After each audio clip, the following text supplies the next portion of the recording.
Hello friends, आप सभी का सक्सेस फॉर्मर्स चैनल पर स्वागत है। आज का हम इस वीडियो में देखने वाले हैं मॉर्फोलॉजी ऑफ सेल इंजरी। तो चलिए वीडियो स्टार्ट करते हैं। This pathological process involve in the cell death are describe below. अब हम ये देखने वाले हैं कि पैथोलॉजिकल प्रोसेस जो इन्वॉल्व होती है सेल डेथ के अंदर, उससे थोड़ा डिस्क्राइब करा गया है। तो हमारे पैथोलॉजिकल प्रोसेस 7 टाइप के होते हैं, वो इन्वॉल्व होते हैं सेल डेथ के अंदर। फर्स्ट नंबर पर है ऑटोलाइसिस, सेकंड नंबर पर है नेक्रोसिस, थर्ड नंबर पर है एपोप्टोसिस, 4 नंबर पर है हाइपरट्रोफी, 5 नंबर पर है हाइपरप्लाजिया, 6 नंबर पर है मेटाप्लाजिया और 7 नंबर पर है डायप्लाजिया। ये जो हमारे 7 है ये पैथोलॉजिकल प्रोसेस है जो इन्वॉल्व होते हैं सेल डेथ के अंदर। थोड़ा हम इसे थोड़ा डिटेल में देख लेंगे। उसके पहले हम देखेंगे morphology of irreversible cell injury. Morphology of irreversible cell injury क्या होती है? Cell death is a state of irreversible cell injury. Cell death एक ऐसी स्टेट है किसकी? इरिवर्सिबल सेल इंजरी की। जैसा कि इरिवर्सिबल सेल इंजरी किसे कहेंगे हम? जैसा ये एक नॉर्मल आपकी सेल है, उसकी एक चेंज हो जाता है या उसका एक डेथ हो जाती है सेल की, या सेल डेथ हो जाती है। तो उसके बाद वो जो डेथ सेल है वो एक नॉर्मल कंडीशन में या नॉर्मल सेल के अंदर उसका कन्वर्जन या उसका कन्वर्जन नहीं हो सकता। इसे हम क्या कहेंगे? Irreversible cell injury. जैसा कि नाम में है इरिवर्सिबल। इरिवर्सिबल मतलब वो एक रिवर्स नहीं होगी, वो इरिवर्सिबल है। एक बार कौन सी भी सेल का एक बार चेंजेस हो जाएगा या सेल की डेथ हो जाएगी, तो वो एक बार सेल की डेथ होने के बाद वो नॉर्मल कंडीशन में नहीं आएंगी। इसे हम क्या कहेंगे? इरिवर्सिबल सेल इंजरी कहेंगे। It may occur in living body as local और फेशियल चेंज। वो हमारी मॉर्फोलॉजी इरिवर्सिबल सेल इंजरी कहाँ होंगी? हमारे लिविंग बॉडी के अंदर होंगी एज लोकल और फेशियल चेंज। हमारा क्या चेंज होगा? इसका लोकल चेंज होगा या उसका फेशियल चेंज होगा। जैसा कि कौन कौन से स्टेप में होगा? जैसा कि ऑटोलाइसिस हो गया, नेक्रोसिस हो गया और एपोप्टोसिस में हो गया। इसके अंदर हमारी morphology of irreversible cell injury की थोड़ा स्टेप होंगी। किसके अंदर? ये 3 स्टेप के अंदर। कौन कौन से? ऑटोलाइसिस, नेक्रोसिस और एपोप्टोसिस। और result in the end of life, यानी जब हमारी मॉर्फोलॉजी ऑफ इरिवर्सिबल सेल होने के बाद एंड रिजल्ट क्या आएगा उसका? एंड ऑफ द लाइफ, यानी सोमेटिक डेथ, यानी सेल की हमारी डेथ हो जाएंगी, यानी सोमेटिक डेथ हो जाएंगी सेल की। अब देख लेते हैं वो जो 7 पैथोलॉजिकल प्रोसेस थे उसे थोड़ा डिटेल में देख लेंगे। फर्स्ट नंबर पर था ऑटोलाइसिस। ऑटोलाइसिस क्या है वो देख लेते हैं। Meaning self digestion. ऑटोलाइसिस का मीनिंग होता है सेल्फ डाइजेशन, यानी खुद को ही डाइजेस्ट कर देता है। Autolysis is a disintegration of the cell by its own hydrolytic enzyme liberated from lysosome. जैसा कि ऑटोलाइसिस सेल्फ डाइजेशन कैसा करता है, उसका मीनिंग तो ऑटोलाइसिस का सेल्फ डाइजेशन है। जो ऑटोलाइसिस जो होता है उसका क्या होता है? Disintegration of the cell. उसका क्या होता है? सेल का डिसइंटीग्रेशन होता है सेल का। किसके अंदर? ऑटोलाइसिस प्रोसेस के अंदर। By it own hydrolytic enzyme. जो उसका जो सेल का डिसइंटीग्रेशन होता है तो वो उसके खुद के ही यानी ओन हाइड्रोलाइटिक एंजाइम से ही होता है। और वो जो ओन हाइड्रोलाइटिक एंजाइम यानी हाइड्रोलाइटिक एंजाइम कौन सीक्रेट करता है उसके अंदर? सेल के अंदर उसका खुद का ही कहाँ से सीक्रेट होता है? लाइसोसोम जो होता है वो ही सीक्रेट करता है हाइड्रोलाइटिक एंजाइम। और उससे डिसइंटीग्रेशन होने के कारण, वो हाइड्रोलाइसिस होने के कारण सेल क्या हो जाएंगी? डाइजेस्ट हो जाएंगी। Autolysis can occur in the living body when it's surrounded by inflammatory reaction. Autolysis pathological process कब परफॉर्म होगी? जब आपकी लिविंग बॉडी इंफ्लामेटरी रिएक्शन के सराउंड में जब आएंगी, सेल जब आएंगी, तभी उसके अंदर ऑटोलाइसिस प्रोसेस परफॉर्म होगी। अब देख लेते हैं autolysis is rapid in some tissue. जब ऑटोलाइसिस रैपिड होने लगेगी, अब ऑटोलाइसिस प्रोसेस जब रैपिड होगी तब क्या होगा टिश्यू के अंदर? जब तो उसके बाद होगा रिच इन हाइड्रोलाइटिक एंजाइम। जैसा मैंने कहा था डिसइंटीग्रेशन होगा सेल का। कैसे होगा? Bye its own hydrolytic enzyme से। ऑटोलाइसिस प्रोसेस कॉमनली है कि ऑटोलाइसिस प्रोसेस रैपिड होने लगेंगी तो हमारा क्या होगा? हाइड्रोलाइटिक एंजाइम भी रिच यानी ज़्यादा अमाउंट में क्या होगा? सिक्रीट होगा या लिबरेट करेगा। कौन? लाइसोसोम। जब हाइड्रोलाइटिक एंजाइम रिच फॉर्म में क्या होने लगा? सिक्रीट होने लगा, तो फिर क्या होगा? Such as in the pancreas and gastric mucosa intermediated in tissue like heart, liver and kidney. जो हमारा पैंक्रियास होता है, गैस्ट्रिक म्यूकोसा होता है, वो इंटरमीडिएट करेगा इन टिश्यू के अंदर। लाइक किसके? लाइक हार्ट, लीवर और किडनी के जैसा। ये जब हमारी ये जो प्रोसेस कब होंगी, ये हमारी प्रोसेस जब ऑटोलाइसिस रैपिड होगा किसके अंदर, टिश्यू के अंदर, जब रैपिड में फॉर्म होगा तभी हमारी ये कंडीशन फॉर्म होगी। अब देख लेते हैं ऑटोलाइसिस स्लो हुआ तो, जब ऑटोलाइसिस टिश्यू के अंदर स्लो हुआ तो फिर क्या होगा, कौन कौन से स्टेप के अंदर हमारा ऑटोलाइसिस स्लो होगा। जब ऑटोलाइसिस स्लो होगा मींस क्या होगा, हाइड्रोलाइटिक एंजाइम भी क्या होगा, कम फॉर्म होगा, कम सिक्रीट होगा। जो ऑटोलाइसिस स्लो प्रोसेस किसके अंदर होती है, फाइब्रस टिश्यू के अंदर जो होती है हमारी ऑटोलाइसिस प्रोसेस जो होती है वो स्लो होती है। आप देख लेते हैं सेकंड नंबर पर नेक्रोसिस। नेक्रोसिस क्या है, necrosis is defined as a localize area of death of tissue. Necrosis जो डिफाइन होता है लोकलाइज एरिया के ऊपर टिश्यू की डेथ हो जाना, इसे ही हम क्या कहेंगे, नेक्रोसिस कहेंगे। Followed by the degradation of tissue by hydrolytic enzyme liberated from dead cell. जो हमारी नेक्रोसिस की डिग्रेडेशन होता है टिश्यू का बाय हाइड्रोलाइटिक एंजाइम, जो हाइड्रोलाइटिक एंजाइम जो होता है सेल के अंदर, उससे हमारा क्या होता है, टिश्यू का डिग्रेडेशन होता है। और वो लिबरेट कौन करता है, वो लिबरेट करता है डेड सेल हमारे जो होते हैं, वो लिबरेट करते हैं हाइड्रोलाइटिक एंजाइम को, और हमारे टिश्यू का डिग्रेडेशन हो जाता है। ये किसके अंदर होता है, ये नेक्रोसिस प्रोसेस के अंदर होता है। Necrosis can be caused by various agents such as hypoxia, chemical and physical agent, microbial agent and immunological agent etc। जो हमारी नेक्रोसिस हमें क्यों काउज होगा, हमें नेक्रोसिस कैसे होगा सेल को, उसके वेरियस एजेंट होते हैं। कौन कौन से होते हैं, जैसे कि हाइपोक्सिया हो गया, केमिकल एजेंट हो गए, फिजिकल एजेंट हो जाए, और हमारे माइक्रोबियल एजेंट हो गए, और हमारे इम्यूनोलॉजिकल एजेंट हो गए, और ईटीसी। इससे हमको नेक्रोसिस काउज हो सकता है, इससे हमें नेक्रोसिस सेल को हो सकता है। आप देख लेंगे two essential changes characteristic irreversible cell injury in necrosis of all types. हमारे टू इसेंशियल चेंजेस होते हैं किसके अंदर, irreversible cell injury of in necrosis के अंदर। नेक्रोसिस के अंदर टू इसेंशियल चेंजेस होते हैं, कौन कौन से। फर्स्ट नंबर पर है cell digestion by lactic enzyme, second number पर है डीनेचुरेशन ऑफ प्रोटीन। ये हमारे टू इसेंशियल चेंजेस होते हैं irreversible cell injury in necrosis के अंदर। तो इस टू इसेंशियल चेंजेस को थोड़ा डिटेल में देख लेंगे। फर्स्ट नंबर पर था cell digestion by lactic enzyme. इसके अंदर क्या होगा, morphologically this change is identified as homogeneous and intensely eosinophilic cytoplasm. हमारा जो मॉर्फोलॉजिकली दिस चेंज, ये जो हमारा cell digestion by lactic enzyme जो आइडेंटिफाइड आप कैसे कर सकते हो, homogeneous and intensely eosinophilic cytoplasm से आप मॉर्फोलॉजिकली उसको आप आइडेंटिफाइड कर सकते हो कि आपको cell digestion by lactic enzymes हो रहा है। इट में शो साइटोप्लाज्मिक वैक्यूलेशन और डिस्ट्रोफिक कैल्सिफिकेशन। ये जो हमारा cell digestion by lactic enzyme ये शो कैसे होगा, साइटोप्लाज्मिक वैक्यूलेशन हुआ या उसके अंदर डिस्ट्रोफिक कैल्सिफिकेशन हुआ, ये दोनों के अंदर से जो भी प्रोसेस अंदर हुई तो हमें आप शो हो सकता है कि आपको cell digestion by lactic enzymes हो रहा है। अब देख लेते हैं denaturation of protein. Denaturation of protein क्या है, this process is morphologically seen as characteristic nuclear changes in necrotic cell. जो हमारा डीनेचुरेशन ऑफ प्रोटीन के अंदर क्या होता है, मॉर्फोलॉजिकली सीन होता है। क्या होता है, जैसा कि आपके सेल के अंदर जैसा कि न्यूक्लियर चेंजेस होंगे किसके अंदर, नेक्रोटिक सेल। जैसा कि आपके जो नेक्रोटिक सेल होते हैं उसके अंदर ही मॉर्फोलॉजिकली चेंजेस होंगे, जैसे कि न्यूक्लियर चेंजेस होंगे। आप पता कर सकते हो कि आपको डीनेचुरेशन ऑफ प्रोटीन चेंजेस आपके अंदर आ रहे हैं। दिस न्यूक्लियर चेंजेस में इंक्लूड, हमारे जो नेक्रोटिक सेल के अंदर न्यूक्लियर चेंजेस होते हैं वो इंक्लूड करते हैं, क्या इंक्लूड करते हैं वो देख लेते हैं।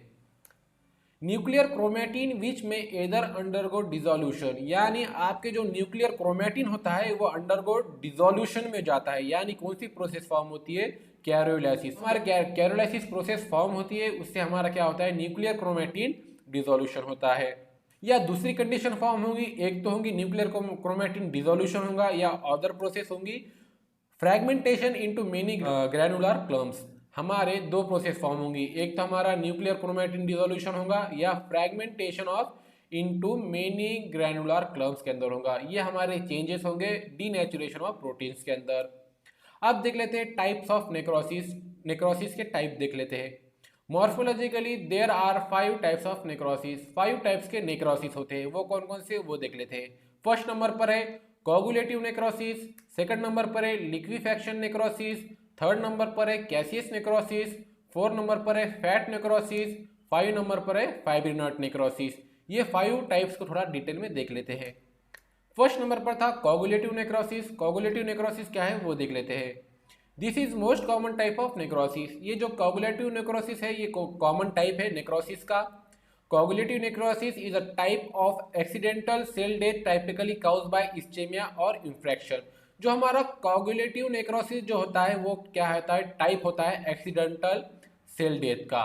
और वो काउज कैसे होता है, इस्चेमिया से होता है और हमारे इंफ्रेक्शन से काउज होता है। कौन? Coagulative necrosis. The organ commonly affected are the heart, kidney and spleen. जो हमारे कोगुलेटिव नेक्रोसिस से कौन कौन से ऑर्गन अफेक्ट होते हैं, जैसे कि हमारा हार्ट हो गया, किडनी हो गए और स्प्लीन हो गए। ये हमारे जो 3 ऑर्गन हैं ये कॉमनली अफेक्ट होते हैं कोगुलेटिव नेक्रोसिस से। अब सेकंड नंबर पर है लिक्विफैक्शन नेक्रोसिस। लिक्विफैक्शन और कॉलिकेटिव नेक्रोसिस। हमारे लिक्विफैक्शन नेक्रोसिस को अदर नेम है कॉलिकेटिव नेक्रोसिस। इसे ही हम क्या कहेंगे, कॉलिकेटिव नेक्रोसिस कहेंगे। Occurs commonly due to ischemia injury and bacterial और फंगल इन्फेक्शन। लिक्विफैक्शन नेक्रोसिस आपको कब ऑकर्स होगा, कब आपको अफेक्ट होगा, जब आपके अंदर इस्चेमिया इंजुरी हो गई, इस्चेमिक इंजुरी हो गई, बैक्टीरियल इंजुरी इन्फेक्शन हो गया, या आपके अंदर फंगल इन्फेक्शन होने के बाद आपको लिक्विफैक्शन नेक्रोसिस या उसे अदर नेम क्या है, कॉलिकेटिव नेक्रोसिस कहेंगे। It occur due to degradation of tissue by the action of powerful hydrolytic enzyme. जब ये ऑकर होने के बाद आपके अंदर क्या होगा, डिग्रेडेशन होगा टिश्यू का। और वो एक्शन कौन करेगा डिग्रेडेशन ऑफ टिश्यू के अंदर, टिश्यू की एक्शन कौन परफॉर्म करेगा, powerful hydrolytic enzyme. Hydrolytic enzyme आपका एक्शन परफॉर्म करेगा और आपके टिश्यू का डिग्रेडेशन होगा। अब देख लेते हैं कैसियस नेक्रोसिस। कैसियस नेक्रोसिस क्या है? Caseous necrosis is found in centre of foci of tuberculous infection.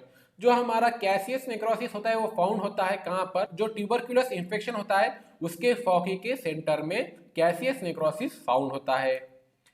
It contain feature of both colliquative and liquefactive necrosis. ये जो हमारे कैसियस नेक्रोसिस है ये हमारे कॉलिकेटिव नेक्रोसिस और लिक्विफैक्टिव नेक्रोसिस के दोनों के फीचर्स कंटेन करता है, यानी दोनों के जो हमारे कैरेक्टरिस्टिक होते हैं, फीचर्स होते हैं, वो कंटेन करता है। कौन? Cassius necrosis. अब 4 नंबर पर देख लेते हैं फैट नेक्रोसिस। फैट नेक्रोसिस क्या है? Fat necrosis is a special form of cell death occurring at 2 atomically different locations but morphologically similar lesions। जो हमारा फैट नेक्रोसिस होता है वो स्पेशल फॉर्म है सेल डेथ का। वो ऑकरिंग होता है एट एनाटॉमिकली डिफरेंट लोकेशन। जो हमारा फैट नेक्रोसिस है वो एनाटॉमिकली डिफरेंट लोकेशन पे एक्ट होता है, परफॉर्म होता है, या उसके क्या कहेंगे, कॉज होता है, लेकिन मॉर्फोलॉजिकली सिमिलर लेशंस होता है। 5 नंबर पर लास्ट टाइप है नेक्रोसिस का, फाइब्रिनोइड नेक्रोसिस। फाइब्रिनोइड नेक्रोसिस क्या है वो देख लेते हैं। Fibrinoid necrosis is the deposition of fibrin like material which has the staining properties of fibrin. जो हमारा फाइब्रिनोइड नेक्रोसिस होता है वो क्या होता है, उसके अंदर डिपोजिशन ऑफ फाइब्रिन होता है, like material which is staining property of fibrin. जिसकी स्टेनिंग प्रॉपर्टी होती है फाइब्रिन की जैसी, उसके अंदर फाइब्रिनोइड नेक्रोसिस क्या होता है, उसके अंदर डिपोजिशन होता है फाइब्रिन का। अब थर्ड देख लेते हैं एपोप्टोसिस। एपोप्टोसिस हमारी ये पैथोलॉजिकल प्रोसेस है जो इन्वॉल्व होती है सेल डेथ के अंदर। एपोप्टोसिस क्या फॉर्म, कैसे एक्ट होती है वो देख लेते हैं। Apoptosis is a Greek word meaning falling of और ड्रॉपिंग ऑफ। एपोप्टोसिस जो है हमारा एक ग्रीक वर्ड है, उसका मीनिंग होता है फॉलिंग ऑफ होता है या ड्रॉपिंग ऑफ उसका मीनिंग है। किसका? एपोप्टोसिस का। A process of programmed cell death that occur in multicellular organisms। जो हमारे जो एपोप्टोसिस है एक ऐसी प्रोसेस होती है जो हमारे प्रोग्राम सेल डेथ होती है। किसके अंदर होती है? ये मल्टी सेलुलर ऑर्गेनिज्म के अंदर cell death, program cell death होगी, इसे हम क्या कहेंगे? एपोप्टोसिस कहेंगे। जैसा कि हम डायग्राम में देख सकते हैं, मल्टी सेलुलर ऑर्गेनिज्म के अंदर हमारा पहले क्या हुई, ये जो हमारी है नॉर्मल सेल है, बाद में उसके कन्वर्जन होकर कंडेंसेशन होगा, यानी फिर बाद में उसका फ्रैगमेंटेशन होगा, फिर बाद में एपोप्टोसिस बॉडी के अंदर फॉर्म होकर सेल डेथ हो जाएंगी। यानी आप जैसा देख सकते हैं यहाँ पर क्या होगा, प्रोग्राम सेल डेथ होगी, यानी मीन स्टेप वाइज प्रोग्राम के अंदर आपके सेल की डेथ हो जाएंगी। और ये किसके अंदर ऑकर होगा, मल्टी सेलुलर ऑर्गेनिज्म के अंदर ही ऑकर होगा। Biochemically events lead to characteristic cell changes morphologically and death. Biochemically event जब लीड होगा कैरेक्टरिस्टिक सेल चेंजेस, उसके अंदर क्या होंगे, सेल चेंजेस होंगे, जैसा कि मॉर्फोलॉजिकली सेल चेंजेस होंगे और उसके बाद में सेल डेथ हो जाएंगी। ये हमारी है एपोप्टोसिस पैथोलॉजिकल प्रोसेस जो हमारी इन्वॉल्व होती है सेल डेथ के अंदर। अब देख लेते हैं हैपरट्रॉपी। हैपरट्रॉपी क्या है वो देख लेते हैं। Hypertrophy is an increases and growth of muscle. जो हमारे हैपरट्रॉपी वो क्या होती है, उसके अंदर सेल की मसल की इंक्रीज ग्रोथ हो जाती है और वो ग्रोथ होने के कारण उसका क्या हो जाएंगी, सेल की डेथ हो जाएंगी। Hypertrophy is an increase of cell tissue और ऑर्गन विदाउट सेलुलर पॉलिफरेशन। जो हमारे हैपरट्रॉपी प्रोसेस के अंदर क्या होंगी, इंक्रीज हो जाएंगी, सेल की ग्रोथ हो जाएंगी, टिश्यू की और ऑर्गन की विदाउट सेलुलर पॉलिफरेशन। जिस सेलुलर पॉलिफरेशन के बिना सेल की क्या हो जाएंगी, इंक्रीज ग्रोथ हो जाएंगी, टिश्यू की ग्रोथ हो जाएंगी और ऑर्गन की ग्रोथ होने के कारण उसकी सेल की डेथ हो जाएंगी। जैसा आप डायग्राम में देख सकते हैं कि यहाँ पर क्या हुआ है, हमारे मसल की, हमारे क्या होगी, मसल की, टिश्यू की, ऑर्गन की क्या हो रही है, यहाँ पर क्या हो रहा है, ग्रोथ हो रही है, इंक्रीज ग्रोथ हो रही है। लेकिन ये एक बार हद के बार होने के बाद ये जो हमारी हैपरट्रॉपी है ये हमारी विदाउट पॉलिफरेशन के साथ हो रही है। तो पॉलिफरेशन के बाद ये साइज इंक्रीज होते होते होते उसकी एक बार क्या हो जाएंगी, इतनी ग्रोथ हो जाएंगी कि सेल की एक लिमिट होती है, वो लिमिट के बाद वो सेल की डेथ हो जाएंगी। आप देख लेते हैं हाइपरप्लाजिया। हाइपरप्लाजिया क्या है? Hyperplasia is an increase in number of parenchymal cell resulting in enlargement of the organ और टिश्यू। हमारे जो हाइपरप्लाजिया है वो क्या होता है, इंक्रीज हो जाता है नंबर ऑफ पैरेन्काइमल सेल। जो हमारा नंबर ऑफ जो पैरेन्काइमल सेल हो जाती है उसका क्या होता है, इंक्रीज नंबर होता है और बाद में रिजल्टिंग, उसका बाद में रिजल्ट क्या होगा, इनलार्जमेंट ऑफ ऑर्गन और टिश्यू। बाद में उसके ऑर्गन और टिश्यू का इनलार्जमेंट साइज होगा। Both hyperplasia and hypertrophy occurs together. जो हमारे हाइपरप्लाजिया हमने जो देखा और हमारा हाइपरट्रॉपी है वो क्या करते हैं, बोथ ऑकर होती है टुगेदरली। जैसा कि आप डायग्राम में देख सकते हैं यहाँ पर नॉर्मल एंडोमेट्रियम, जैसा कि आप एंडोमेट्रियम देख सकते हो, यहाँ पर एंडोमेट्रियम यहाँ पर नॉर्मल है और हमारा यहाँ पर क्या है, हाइपरप्लाजिया हो रहा है। जैसा आप डायग्राम में देख सकते हो यहाँ पर क्या हो रहा है, हमारा इनलार्ज में जो हमारा नंबर ऑफ जो पैरेन्काइमल सेल होते हैं वो क्या होते हैं, इंक्रीज हो जाते हैं और हमारे इनलार्जमेंट हो जाता है किसका, ऑर्गन का और टिश्यू का। अब 6 नंबर पर देख लेते हैं मेटाप्लाजिया। मेटाप्लाजिया क्या है? Metaplasia is the conversion from one type of normal adult cell to another type of normal adult cell।